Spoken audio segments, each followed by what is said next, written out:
Welcome back to my channel, which is all about travels, food, hotels, and more.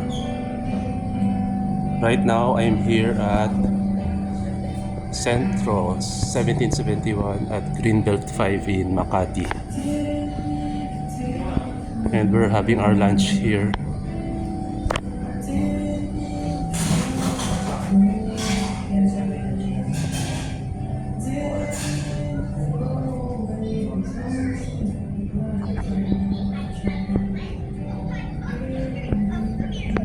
We ordered their specialty, which is corned beef sinigang.